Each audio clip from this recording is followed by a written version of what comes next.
As someone who only recently started using Twitter, there's a lot of interesting debate topics that are brought up that I see every single day, and you can choose to either not throw your match into the fire, you can also choose to do the opposite. You can disagree with someone's opinion. And that is something I did a few days ago when I was talking about how I think Multiversus release is better than Nickelodeon All Star Brawl. But let's give some more context as to the two games and what I think about both of them. Nickelodeon All Star Brawl released on October 5th, 2021 to the excitement and happiness of a lot of different people.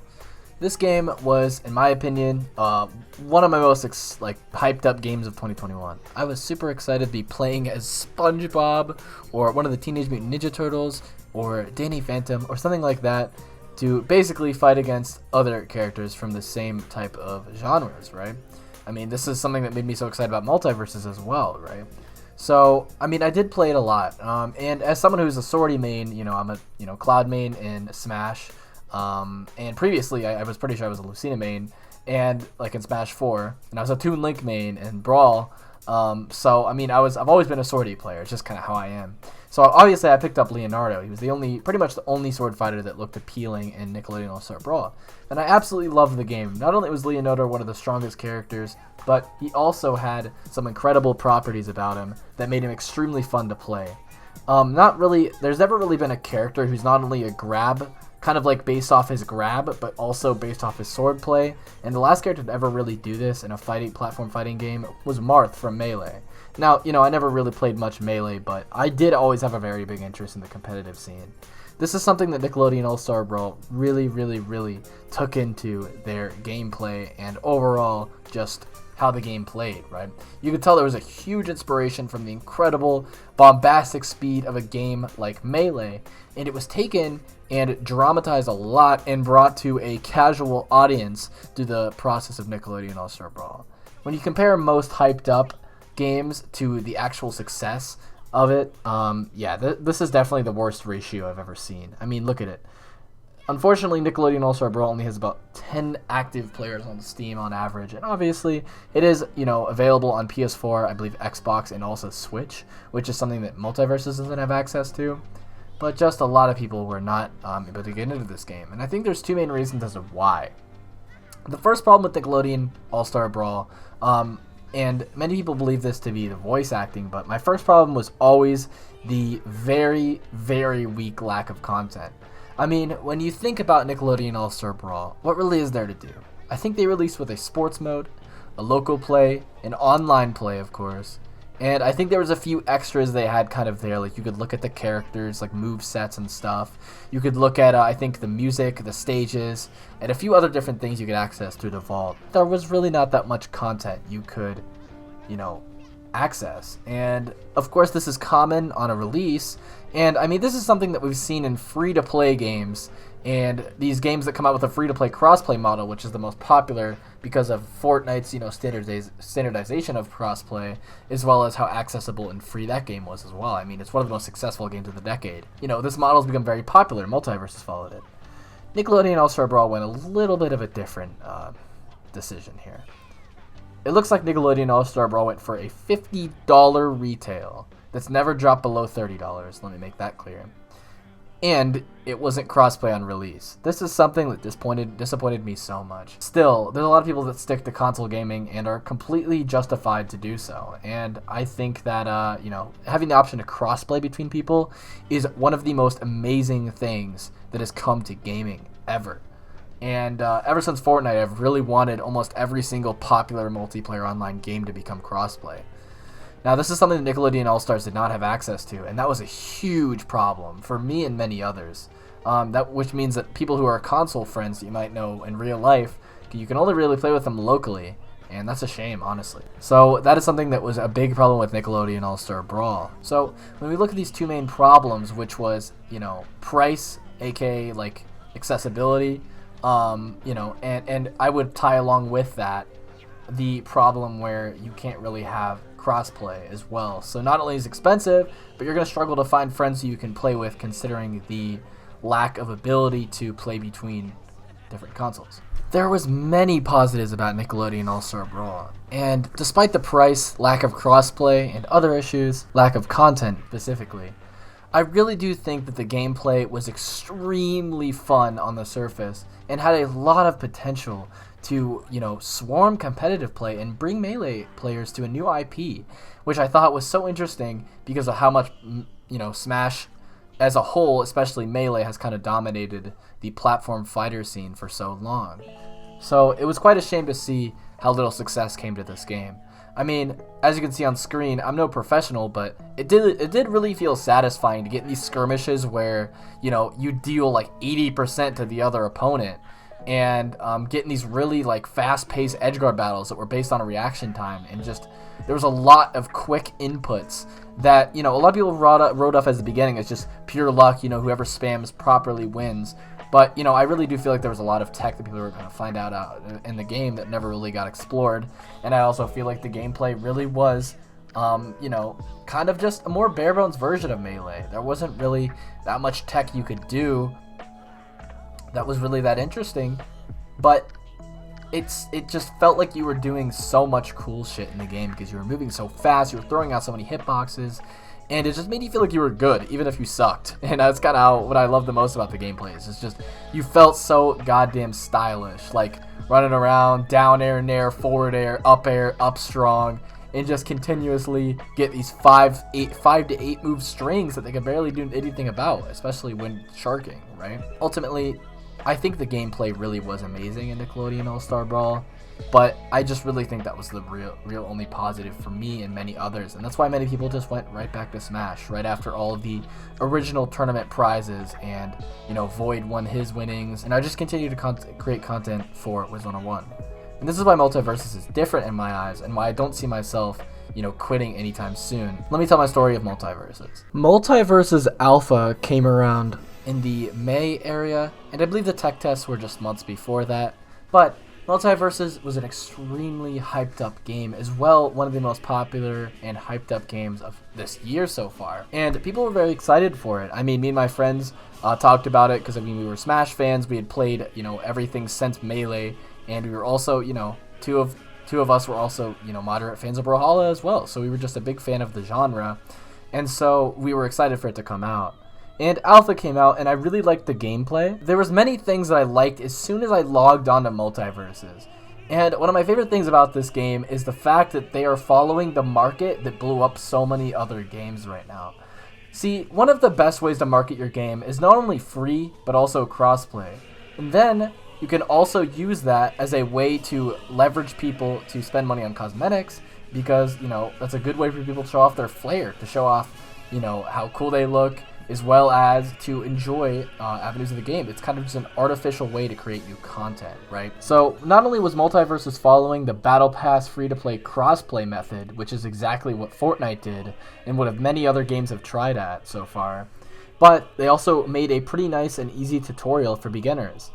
This is one of the most in-depth tutorials out of, honestly, most platform fighters of the current age. Most of them don't discuss advanced movement techniques. Most of them don't talk about advanced techniques in general in tutorials.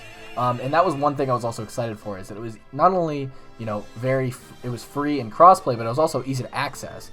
I mean, honestly, it didn't take me too long to pick up the game. And once I found the character I really wanted to play, and I'm sure this is the same as people who found their, easy character to play to start out with, everything kind of clicked together, and I was able to kind of bridge the gap between this game, Smash, Brawlhalla, Rivals of Aether, etc., and kind of realize what made this game its own, while also making the gameplay fun. Another thing about Multiverse is that it had actually a really nice starting cast. I can't really think of anybody who would start out in this game and see the cast and really be like, none of these people seem interesting. I mean, there's a lot of good franchises being shown here. And even though a few of the picks have gotten a little bit weaker recently, they're picking back up with characters like Rick and Morty coming out. And I feel like this would interest a lot of young adults who are a big fan of the crude humor that they use in shows like Rick and Morty.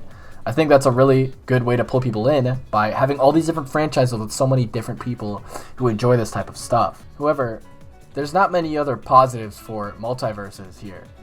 The game has some amazing character designs. I won't even hold you.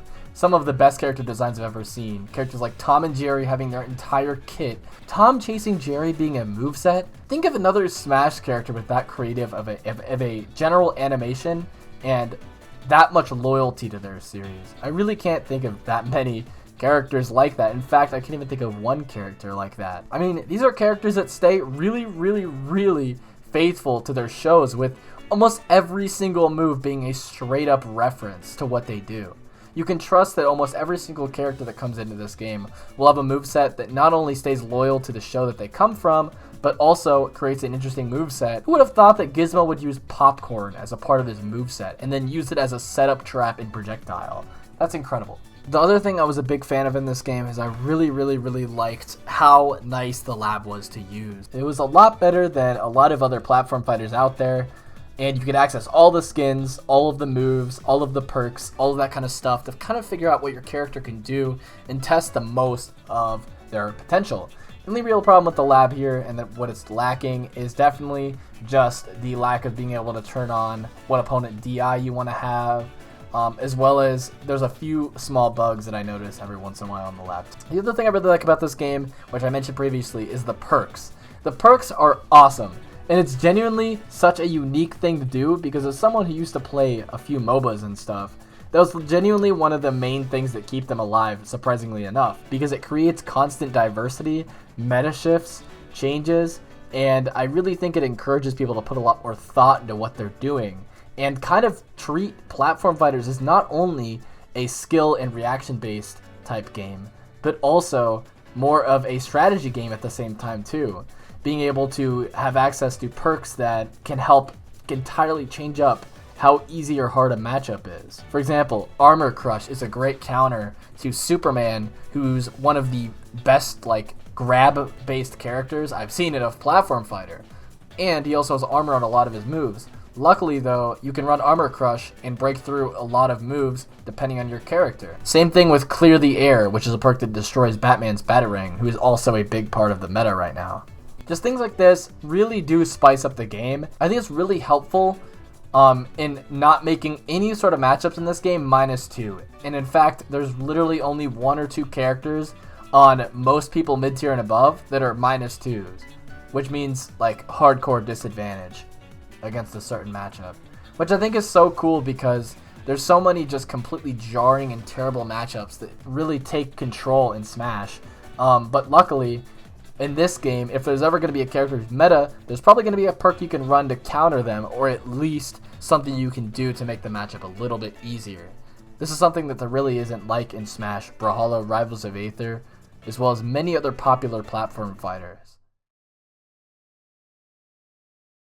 Let's talk about the cons. There's a lot of them, but I'll go through them as quickly as I can, because a lot of people already know what the issues are with the game. The biggest issue with Multiversus is definitely the network. I feel like the servers are really terrible in Multiversus and make hitboxes look completely disjointed, and kind of just break people's motivation to play the game. It kind of sucks to be winning and be a stock ahead, and then suddenly the game decides that they're going to lag you to the bottom of the ground and kill you. It happens to plenty of people, and the servers have definitely discouraged a lot of people from playing and continuing to play the game competitively, at least online. And this is a big problem. It's definitely been there since even alpha, I can remember. Servers have always been an issue, but luckily, I think they're working on it, and I think it's one of their biggest priorities right now.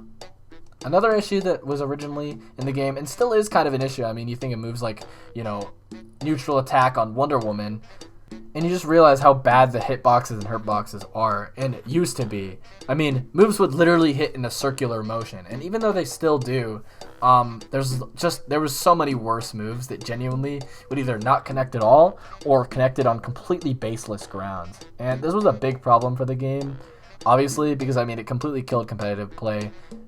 Being able to hit with your sword or whatever, like 20 miles away from your opponent, is super frustrating. The con is this game also really struggles with 1v1s and 2v2 balancing.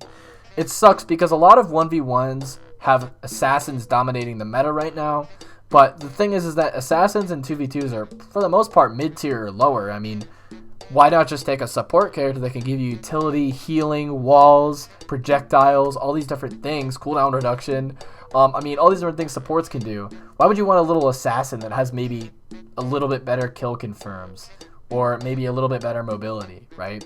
I mean, it's kind of similar to other games competitively. I mean, you kind of just want the edge in terms of utility and ability to work around your teammates. So it's just really hard to balance these two, and I know there's always going to be a balancing problem there, but luckily the balancing hasn't been too bad between the two. It just sucks sometimes because there are really strong characters at specific times that I'm not going to mention because it's all opinionated. I mean, we all have opinions over who's the best, who's the worst, but you guys know what I'm talking about. There's just been a balance gap that I don't think will ever go away, but I genuinely don't think is super game breaking. I just think it's frustrating sometimes. The final con for me is lack of game modes. I mean, there's not really many game modes right now. And all you can really do is go in the lab and practice, and then there's 1v1s and 2v2s.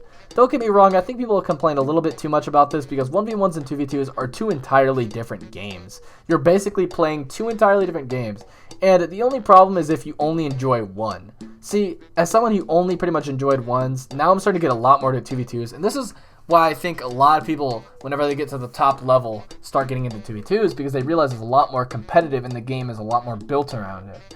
So, I do think that even though there is a lack of game modes, and even though I 100% agree there needs to be more, I think there is something to be said about the value of there being both 1v1s and 2v2s that are both not completely game breaking. I mean, it's not like one sucks and one doesn't. One's just frustrating, and one's a lot more chaotic and just can generally be a lot more fun for some people. So, that's what I think. I believe that Nickelodeon All Star Brawl and Multiversus are both good games. The main reason I think Multiversus did succeed, though, is ultimately due to a lot of different reasons.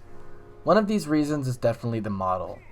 Being able to be free to play and crossplay is one of the most amazing cheap tickets to success nowadays. Obviously, there is exceptions, Splitgate is a good example, but ultimately, a lot of games with this model, no matter how much they may die down, always have at least a somewhat active player base. Mostly because it's just a game you can play with your friends on other consoles. I mean, what else can you really ask for? Another reason I think that Multiversus succeeded more was just general polish and more appeal to the casual players. I mean, this is something I didn't mention, but Multiversus is a lot easier for casuals compared to Nickelodeon All Star Brawl. I mean, even as someone who's a platform fighter veteran, I struggled picking up Nickelodeon at first because of how incredibly fast-paced it is. In fact, it can feel really spammy when in reality I know it's kind of not meant to be. But, I mean, that's kind of just how it is. Why would you not just want to pick Cat Dog and just down air spam and do 10% each and cover double your hitbox because of it? It's crazy. So, overall, there was a lot of gameplay issues that made it really hard for casuals to get into Nickelodeon All Star Brawl. And the barrier entry, meaning, $50 and also no crossplay, was really unfortunate for some people, and they didn't really want to have to spend so much money on a game, especially one that does not have guaranteed long-term playtime, such as a story mode or adventure mode or something like that, or even an arcade mode. Even though they do have one, it's kind of weak, right? Ultimately, I think this is the things that made Multiversus have a lot more success over Nickelodeon, and why I believe Multiversus will be the new upcoming platform fighter that I would argue that we'll probably end up seeing Multiversus be competing with Brawlhalla's numbers for quite a few years from now, because I do believe both of them have a similar amount of a fan base around it. But ultimately, it's going to be very interesting to see how it develops and overall how Multiversus evolves over these next few years. I'm extremely excited to continue to create content for it and to see what happens. Hope you guys enjoyed today's video, and if you guys want more video essay or commentary style videos like this, let me know. Peace out.